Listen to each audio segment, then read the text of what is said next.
Hello, my name is Alex Lamb, and my research and presentations on environmental education, a chance for the future.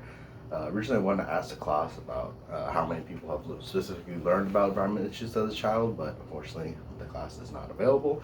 This is a recording.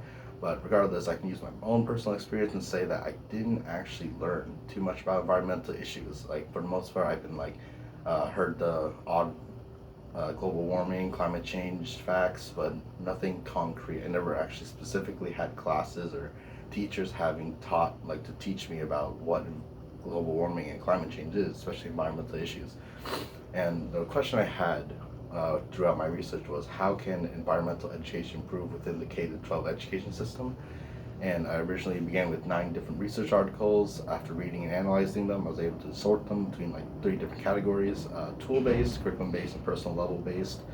And it went 2, 5, and 2 respectively. And tool-based can be broken down to really simply tools and applications, technology, the use of it in the classroom or outside to teach about environmental issues. Curriculum-based is more about actual classrooms, lectures, and integrating it into the overall teaching. And personal level based is a little different over from the rest. It's more of an outside of teaching, but still, and but more described as like informal. It's kind of like teaching children and people about environmental issues and education through informal ways and just overall on a personal level rather than classroom or lecture based.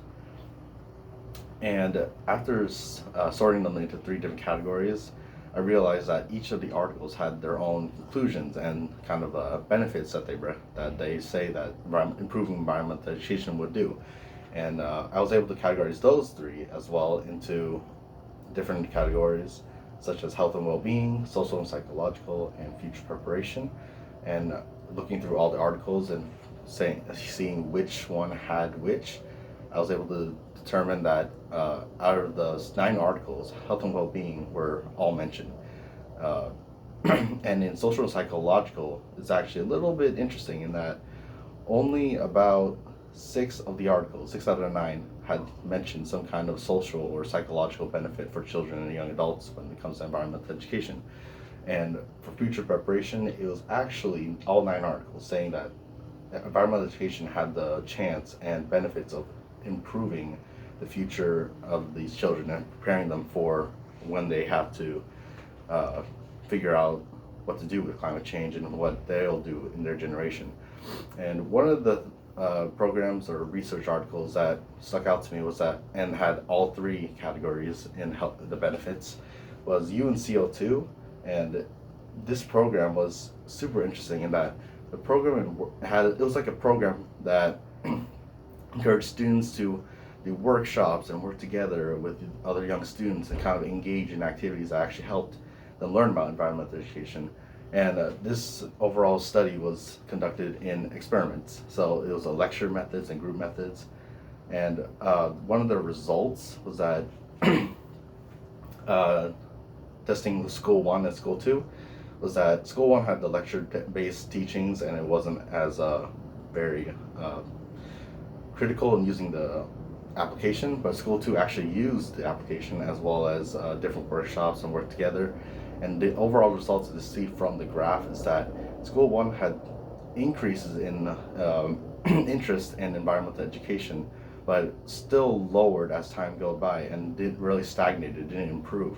Whereas school 2 actually had the use of UNCO2, the application, and it was a gradual increase in interest and learning of environmental education. So it's really interesting to see that using technology like this and tools can actually help. And so the things that can be improved within the education system is like the focus on wider teachings, especially in the use of technology, and more frequent and dedicated time to environmental education, like actually implementing it into the classroom curriculum rather than keeping it as a personal or family-based thing, whereas when it should be an everyone thing. Everyone should be able to learn and teach this.